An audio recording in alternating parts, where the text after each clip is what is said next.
Okay. तो इस किताब में ना एक बहुत ही ज़रूरी चीज़ है कि ज़्यादा देर बैठने से क्या होता है, अगर आप लोग ज़्यादा देर घर में बैठते हैं तो उससे एक चीज़ तो ये होती है, जो आपकी मस्कुलर एक्टिविटी है, उससे ये उस चीज़ को बहुत ज़्यादा अफ़ेक्ट करता है, और आपकी जो रेस्पिरेटरी सिस्टम है, रेस्पिरेटरी सिस्टम मतलब जो सांस लेते हैं, श्वसन क्रिया, उससे भी दिक्कत होती है। और ज़्यादा देर घर में बैठने से या काम करने में जैसा कि आजकल ज़्यादा होता है, तो उससे क्या होता है, ये आपकी भूख को बढ़ा देता है, और भूख को बढ़ाने से फिर क्या होता है, आप जितना ज़्यादा काम लेते हैं उससे आपकी जो दूसरी एक्टिविटीज में जो पार्टिसिपेट करने का मन होता है वो होता नहीं है, तब आप ज़्यादा खाना खाते हैं। बिना किसी एक्टिविटी के केवल बैठे रहने, एक जगह काम करने से क्या होता है, आपको हाइपर टेंशन हो जाती है, क्योंकि खाना भी टाइम से हो, एक तो भूख ज़्यादा लगेगी और खाना टाइम से होगा नहीं, तो उससे आपको कई सारी डिसीज बीमारियां भी हो सकती हैं, और यहाँ तक कि आप कई प्रकार के कैंसर भी हो सकते हैं। रिसेंट की जो स्टडी है वो बताती हैं कि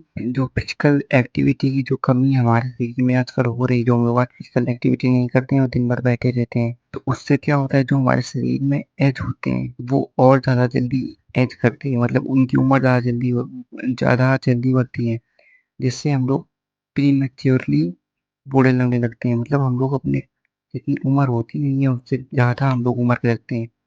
आप लोगों ने कई लोगों के साथ देखा होगा, जितनी उनकी उम्र होती नहीं वो उससे ज़्यादा उनकी उम्र लगती है, ठीक है। वो इसी वजह से हो सकता है, उसका एक कारण ये हो सकता है।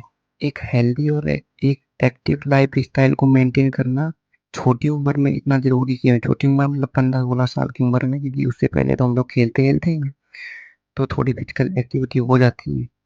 लेकिन जब थोड़ा आगे बढ़ते हैं तो बैठने वाला काम ज़्यादा हो जाता है, तो फिर फिजिकल एक्टिविटी हो नहीं पाती है। इसी वजह से हम लोग ये देखेंगे कि ये क्यों ज़रूरी है फिजिकल एक्टिविटी और शरीर का हमारे हेल्दी रहना, ठीक है। इसमें थोड़ा सा एफर्ट लगेगा और आपके रूटीन में थोड़े से चेंजेस लाने पड़ेंगे और हो जाएगा। तो इसमें जो सबसे पहली चीज़ है वो ये है कि आप डेली थोड़ा सा वॉक करो, कम से कम रोज 20 मिनट के लिए वॉक करो। और आपको कहीं भी अगर एलिवेटर या एस्केलेटर जाना है, उसके लिए आप क्या सीढ़ियों का यूज कर सकती हैं अपने पैरों से, ठीक है। एलिवेटर और एस्केलेटर को आपको अवॉइड करना है, ये आपके पोस्चर के लिए भी अच्छा रहेगा, आपकी मसल्स के लिए भी अच्छा रहेगा, और आपकी रेस्पिरेटरी सिस्टम के लिए भी अच्छा रहेगा। और जो तीसरी चीज़ है वो ये है कि आपको ज़्यादा से ज़्यादा सोशल एक्टिविटीज में पार्टिसिपेट करना है, ठीक है।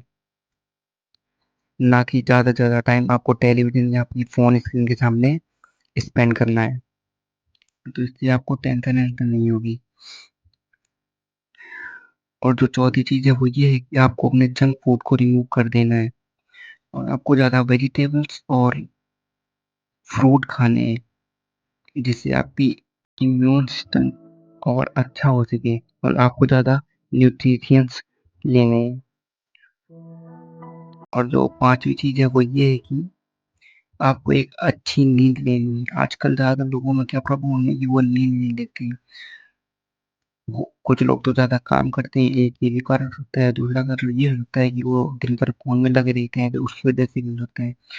तो कम से कम आप लोगों को 6 से 8 घंटे की नींद तो लेनी ही है, ठीक है।